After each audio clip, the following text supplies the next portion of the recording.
asked that whether that bothers me to identify myself as ex-gay. I know that some people do have a problem with that. I don't. I feel like it's a very simple way of explaining in just a word really what I've come out of and what my journey is about. My name is Garry Ingraham.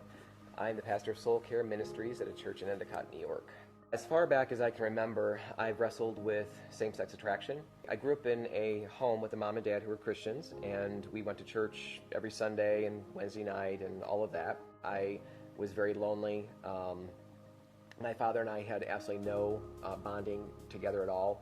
I had 3 older brothers, and we also did not connect. In school, at home, even at church, boys and men were kind of a scary entity to me. At the age of 5 or 6 years old, I think it was in kindergarten, a neighborhood boy came back and asked me if I wanted to come over and play with them. I was just so excited that anybody wanted to invite me to do something with them. Quickly after getting there were about 4 or 5 older boys there, and one of the boys went in and grabbed their dad's hardcore porn and began flipping the pages over. I still remember the very first image ever emblazoned on my little brain.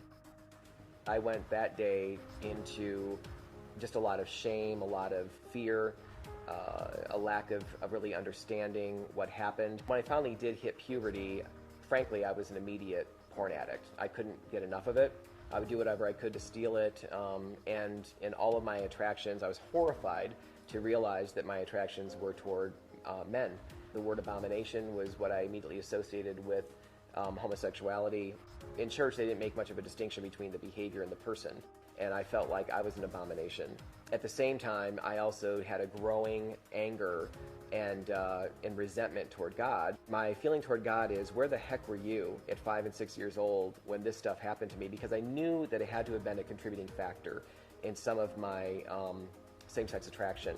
I went to a local Bible college and tried to overcome this internal struggle, but didn't know what to do with it. I felt like a total failure as a Christian. I went into retail from college, was going to a church still, was dating a girl actually, trying to sort of do the right thing. I overheard this conversation, didn't even know that there was a gay bar anywhere around us, and heard somebody talk about a gay bar in the town that I was living near. It took about a week or maybe even a little bit longer for me to finally work up the nerve just before closing to run in and buy a pack of cigarettes. It's the first time I ever felt like that I ever belonged. I felt like I'd finally found my people. I'd never felt this way in church, ever. So I was all in, and I felt like, again, this is who I am. I'm sick of wrestling with it. I'm sick of struggling with it. I want to somehow marry homosexuality and Christianity, and I tried to do that, and I wrestled with that, and I thought these scriptures can't mean what I think they mean or what they seem to clearly say. I lived in New Jersey for a period of time, and I started going back to church again. It was on the way back to New Jersey on an interstate that I pulled off, bawling my eyes out, finally in a place to surrender to Jesus Christ.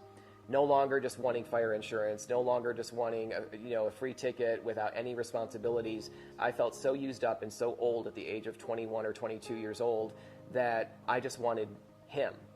I got involved in a small group. I got involved in men's group, which frankly was the last thing in the world any ex-gay guy wants to do, is get involved in a church men's group with a bunch of guys that don't know anything about where he's been. I knew that God was pressing it on my heart to tell these guys about, just to name where I've been and what I've wrestled with.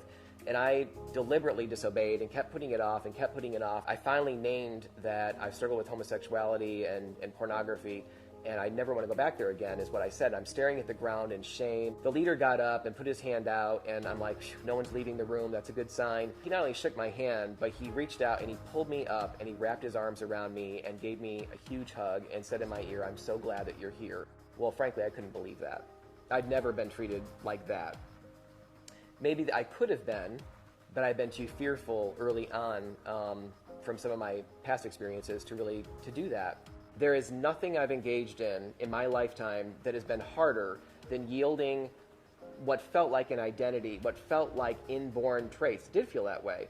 Yielding that up to Christ, it is so much more than simply saying a prayer and you're fixed. It's a journey, and it's a battle, but it's well worth it.